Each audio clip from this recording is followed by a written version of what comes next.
Leslie Van Biljon. Leslie, spell your last name. V-A-N, B for boy, I-L-J-O-N. Tell me what has been going on basically the past weekend. Well, it's actually been going on for longer than that. I've been working with several rescue groups in order to try and move these dogs up north. And of course, because everybody else is trying to do much the same, transport's real slow and not that reliable. And so I've been networking with others, and just recently I got turned into Montgomery County Animal Shelters. I had animal control over here. And at that time, they just told me that they wanted me to get proof of rabies on all the dogs.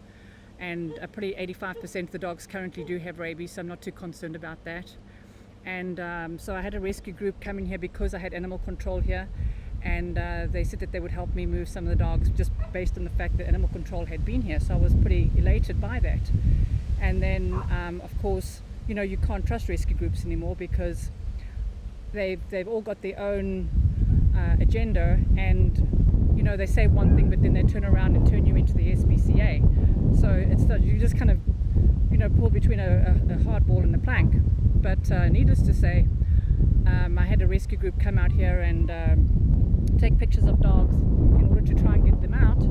And then they went and they turned pictures in of the dogs that I hadn't even gone into the room and cleaned them up yet, and they put them all over Facebook. I had the Spca come out, and so they've given me a couple of things that I need to attend to or to address. But what types of things are we looking at? Well, I've got 5 dogs out of 46 that need to be addressed, just like basic skin issues. And I've got 2 that have got entropia. They just want to confirm that those dogs have entropia. And then I have a very, very old Rottweiler who has some mammary tumors and stuff like that. But nothing severe. They couldn't really say anything based on the overall condition of the dogs. They said it was really, really good. And that's pretty much it. As I said, I've been trying to network these dogs for 2 years now and get them into other rescues because I've stopped doing this. I no longer want to participate in rescue, but yet these rescues, they're always trying to load me with dogs, and then they want to turn you in for having the dogs, and they want to call you a hoarder. So it's just like a no-win situation. What about a lot of these dogs you're basically getting from almost right up in front of your house?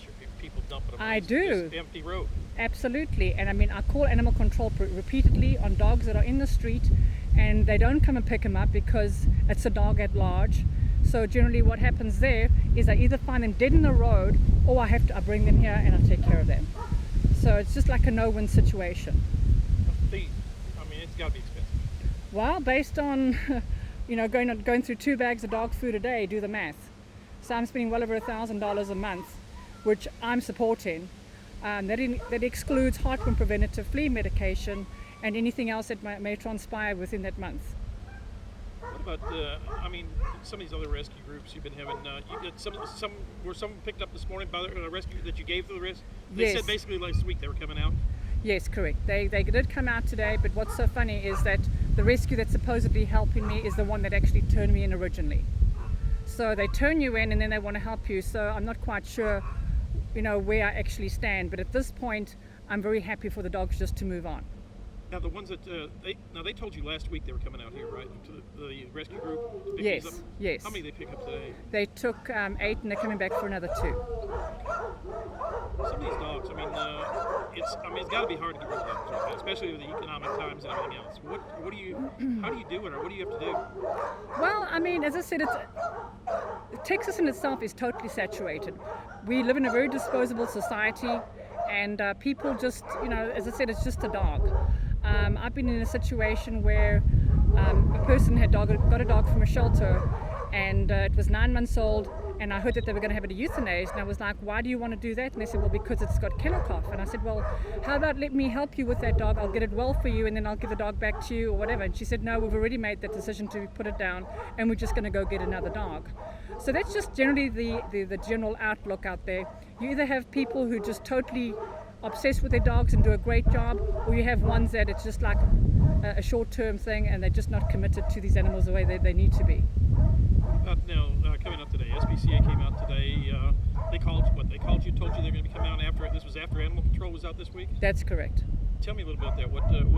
How'd the call go when they first called you? What did they tell you? No, they were real polite. They were real to the point. Just wanted to make an appointment, and obviously I have nothing to hide.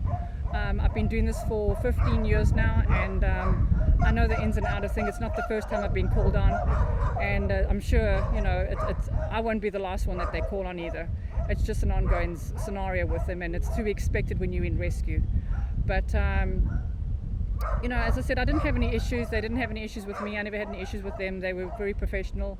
We got the job done, and I've got a couple of things that I need to work on. But other than that, I feel pretty confident, and we'll get this resolved.